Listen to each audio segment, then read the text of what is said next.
अस्सलाम वालेकुम स्टूडेंट्स। आज हम अपनी 9th क्लास का सबक इम्तहान पढ़ेंगे। इम्तहान के मुसन्निफ़ मिर्ज़ा फ़रतुल्लाह बेग हैं। इनका दौरे हयात 1883 से लेकर 1947 तक है। इनके बारे में ज़रूरी मालूमात जो कि आपको याद करना बहुत ज़रूरी है और इम्तहान में MCQ में इनसे मुताल्लिक़ कुछ बातें पूछ ली जाती हैं। मिर्ज़ा फ़रतुल्लाह बेग दिल्ली में पैदा हुए और सेंट स्टीफन्स कॉलेज दिल्ली से BA किया। ज़माना तालिब इल्मी में ड्रामे और क्रिकेट का शौक़ रहा। 1907 में हैदराबाद दक्कन चले गए और फिर तालीम और फिर अदालत के महकमों से वाबस्ता रहे। यहाँ तक आप अंडरलाइन कीजिए। वो तरक्की करते करते होम सेक्रेटरी के ओहदे तक पहुँचे, ये भी अहम है। जहाँ से रिटायर्ड हुए और पेंशन हासिल की, उन्होंने हैदराबाद में ही वफ़ात पाई। यहाँ तक अहम है, ये आप इसमें से कुछ भी MCQ में पूछ लिया जाता है।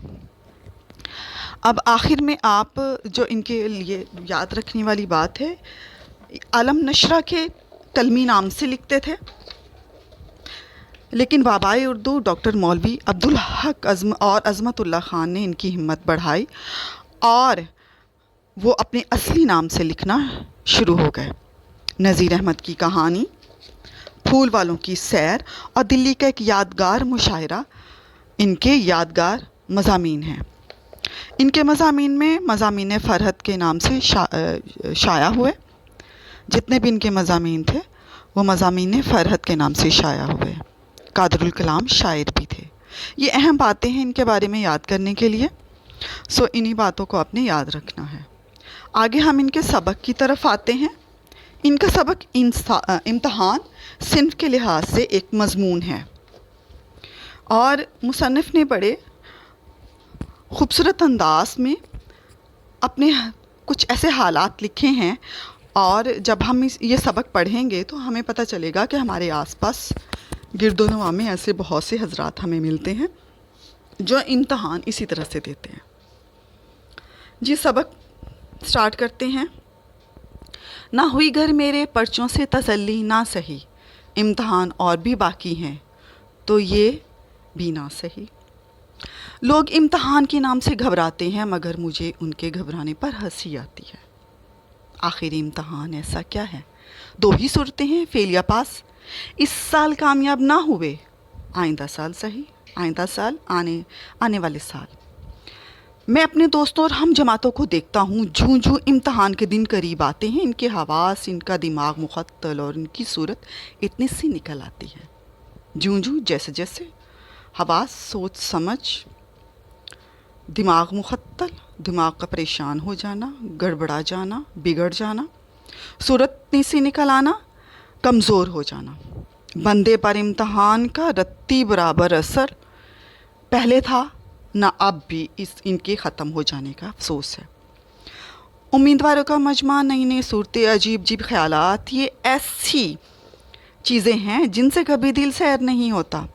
दिल सैर नहीं होता, दिल नहीं भरता। जी चाहता है कि तमाम उम्र इम्तहान होए जाएं, लेकिन पढ़ने और याद करने की शर्त उठा ली जाए। मेरी सुनिए कि 2 साल में लॉ क्लास का कोर्स पूरा किया, मगर किस तरह? शाम को यारों के साथ टहलने निकलता, यानी सैर को निकल जाते थे।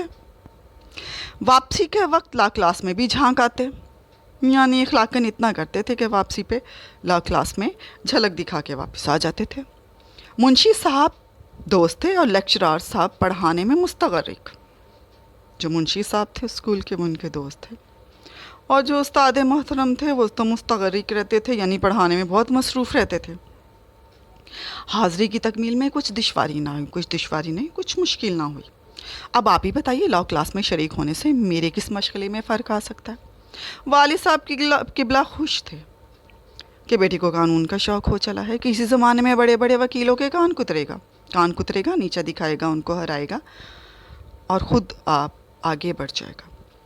हम बेफिक्र थे, चलो 2 बरस तक तो कोई मेहनत के लिए कह ही नहीं सकता, बाद में देखते हैं, देखिए कौन जीता है और कौन मरता है। लेकिन ज़माना आंख बंद किए गुज़र जाता है और 2 साल ऐसे गुज़र गए जैसे हवा। लॉ क्लास का सदाकतनामा भी मिल गया। सदाकतनामा मीन सबूत मिल गया। अब क्या था, वालिदैन इम्तहान वकालत की तैयारी के लिए सार हो गए, ज़िद करने लगे। मगर मैं भी एक ज़ाते शरीफ हूँ, एक बुढ़िया और एक बूढ़े को धोखा देना क्या बड़ी बात है। बुढ़िया बूढ़ा उसने अपने वालिदैन को कहा।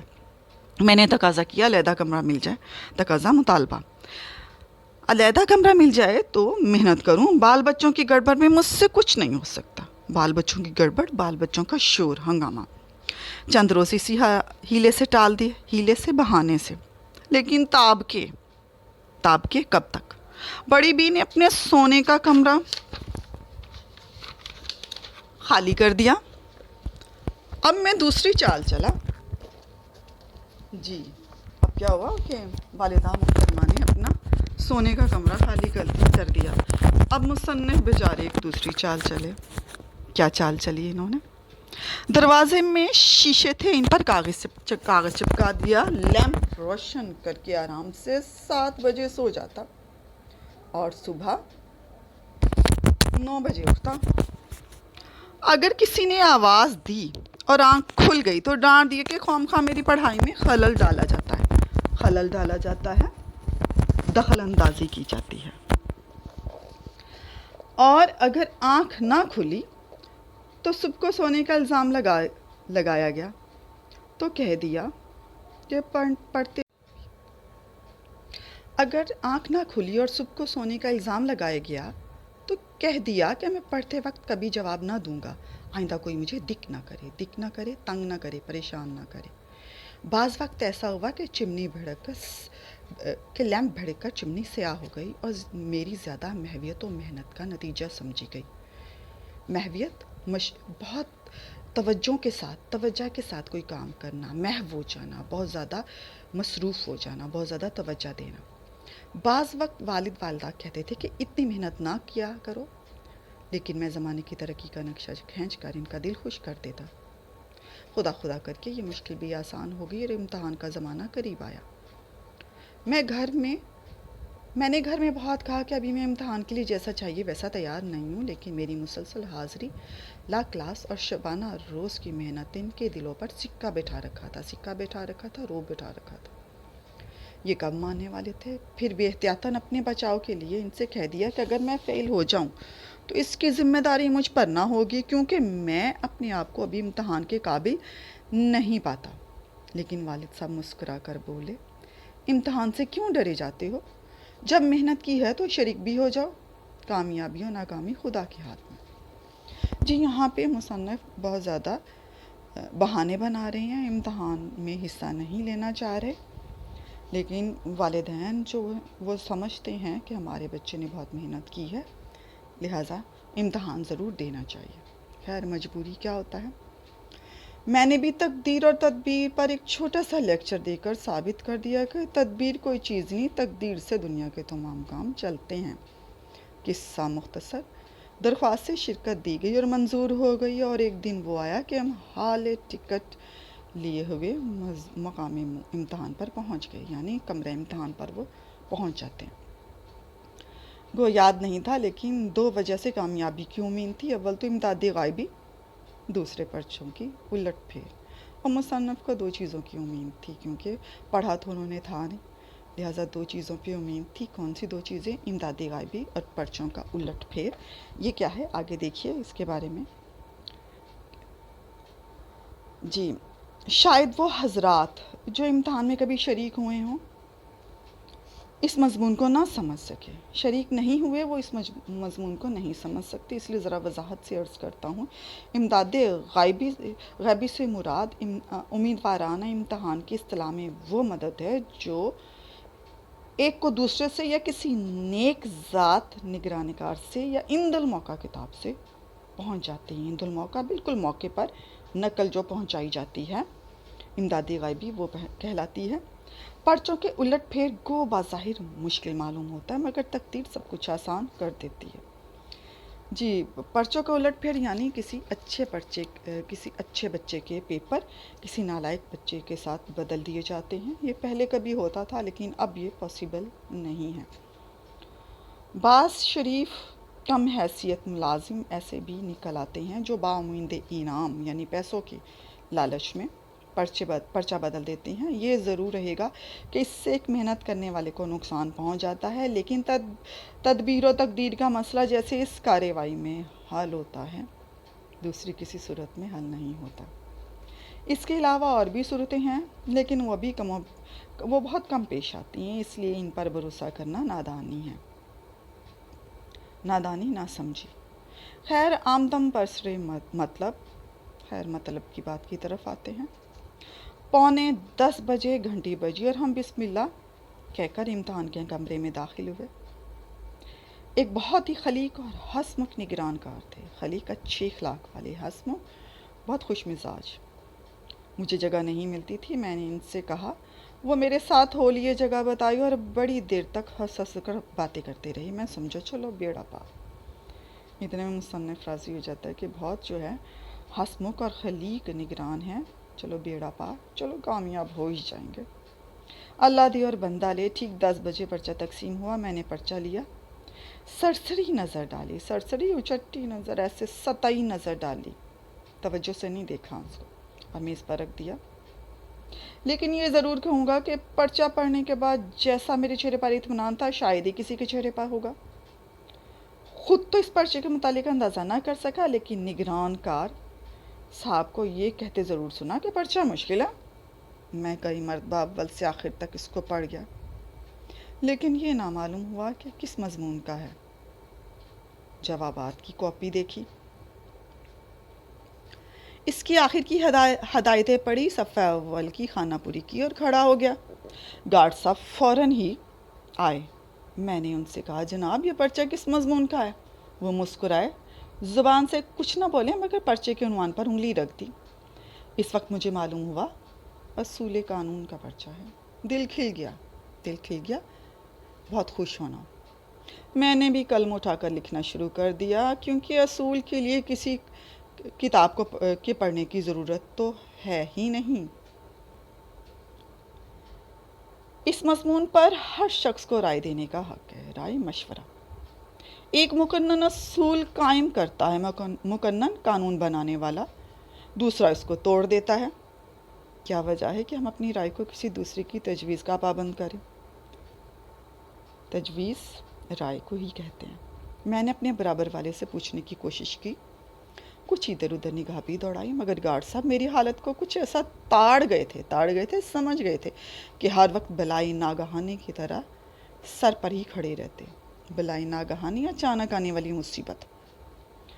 ذرا میں نے ادھر ادھر گردن پھیری اور انہوں نے آواز دی، جناب اپنے پرچے پر نظر رکھیے۔ جب دوسرے سے مدد ملنے کی توقع منقطع ہو گئی، امید منقطع ہو جانا، ٹوٹ جانا، ختم ہو جانا، تو میں نے دل میں سوچا چلو ان گارڈ صاحب سے ہی پوچھیں۔ میں کھڑا ہو گیا، وہ آئے، میں نے دریافت کیا، پوچھا کہ جناب اس والے سوال کا جواب کیا ہے؟ وہ مسکرائے اور کہا، مجھے معلوم نہیں۔ میں نے کہا، یہ 7 برابر والے بڑے زور سے لکھ رہے ہیں، ان سے پوچھ دیجئے، اور اگر ان کو دریافت کرتے ہوئے لحاظ آتا ہے تو ذرا ٹہلتے ہوئے تشریف لے جائیے، لحاظ آتا ہے، شرم آتی، میں خود پوچھ لوں گا۔ وہ کب ہلنے والے تھے، کتب ہو گئے، سیدھے کھڑے ہو گئے ان کے سامنے۔ ان کا مسکرانا پہلے تو اچھا معلوم ہوتا تھا، مگر پھر آخر میں تو زہر ہو گیا۔ میں واللہ سچ کہتا ہوں، اگر تمام عمر میں قلبی نفرت مجھے کسی سے ہوئی ہے تو وہ انہی صاحب سے۔ غرض اس طرح یہ تمام دن امتحان کے گزر گئے، لیکن آپ سمجھ سکتے ہیں ایسے ظالم کے ساتھ ایسی حالت میں ایک حرف بھی یاد نہ ہو، پورے 6 گھنٹے گزارنا کیسے مشکل ہوگا۔ میں تو ہر روز آدھے گھنٹے بعد ہی کمرے سے نکل آتا، لیکن مصیبت یہ آن پڑی کہ والد صاحب روز 11 بجے سے آ جاتے اور نیچے صحن میں بیٹھے رہتے۔ اب میں جلدی باہر آ جاتا تو جو روب میں نے 2 سال کے عرصے میں قائم کیا وہ سب ہوا ہو جاتا، روب دبدبا ہوا ہو جاتا، ختم ہو جاتا۔ اس لیے کہرے درویش بڑھ جانے درویش آخری وقت تک امتحان کے کمرے میں بیٹھا رہتا، اور جب نیچے اترتا تو والد صاحب سے پرچے کی سختی کی ضرور شکایت کرتا۔ وہ بھی میری تشفی کے لیے ممتحن کو سب کچھ برا بھلا کہتا ہے۔ جی، تشفی، تسلی، ممتحن، امتحان لینے والے، لیکن ان کو یہ خیال ہو گیا تھا کچھ ہی کیوں نہ ہو میرا بیٹا کامیاب ضرور ہوگا۔ امتحان ختم ہوا اور امید نمبر 1 اور 2 کا خون ہو گیا۔ اب ممتحنوں کے پاس کوشش کی سوجی سمجھ آئی، خیال آیا۔ والد صاحب ایک زبردست چٹھی سفارش کے لے کر صاحب کے یہاں پہنچے۔ وہ چٹھی دیکھ کر بہت اخلاق سے ملے، آنے کی وجہ دریافت کی۔ والد نے عرض کی کہ خادم زادہ اپنے بیٹے کو کہا اس سال امتحان میں شریک ہوا ہے، اگر آپ کوشش فرمائیں تو یہ خانہ زاد ہمیشہ ممنون احسان رہے گا۔ خانہ زاد مالک کے گھر پیدا ہونے والا غلام، ممنون احسان مند رہنا، احسان کو ماننا۔ وہ بہت ہنسے اور دوسرے لوگوں سے جو سلام کو حاضر ہوئے تھے فرمانے لگے، یہ عجیب درخواست ہے، ان کا بیٹا تو امتحان دے اور کوشش میں کروں۔ بندہ خدا اپنے لڑکے سے کہو کہ وہ خود کوشش کرے۔ بیچارے بڑے میاں بڑے نادم ہوئے، شرمندہ ہوئے اور پھر کسی کے پاس نہ گئے۔ کچھ عرصے بعد نتیجہ بھی شائع ہو گیا۔ جی جب نتیجہ شائع ہوتا ہے آتا ہے تو کیا ہوتا ہے، کم ترین جملہ مضامین میں بدرجہ اعلیٰ فیل ہوا۔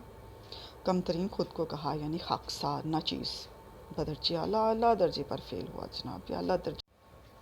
مجھے بھی تعجب ہوا، یعنی مصنف خود حیران تھے، کیونکہ میں نے پرچے کچھ ایسے برے نہیں کیے تھے۔ میں نے جو جوابات والد صاحب کو بھی سنائے، انہوں نے بہت تعریف کی، ممتحنوں کو بہت برا بھلا کہا، میری اشک شوئی کی اور فرمایا، اشک شوئی کی آنسو پونچھنا، تسلی دینا، اور فرمایا بیٹا گھبرانے کی بات نہیں، اس سال نہیں آئندہ سال صحیح، آخر کب تک بے ایمانی ہوگی، 100 دن چور کے تو ایک دن شاہ کا، خیر جو بھی ہوا سو ہوا، 1 سال کی فرصت تو مل گئی۔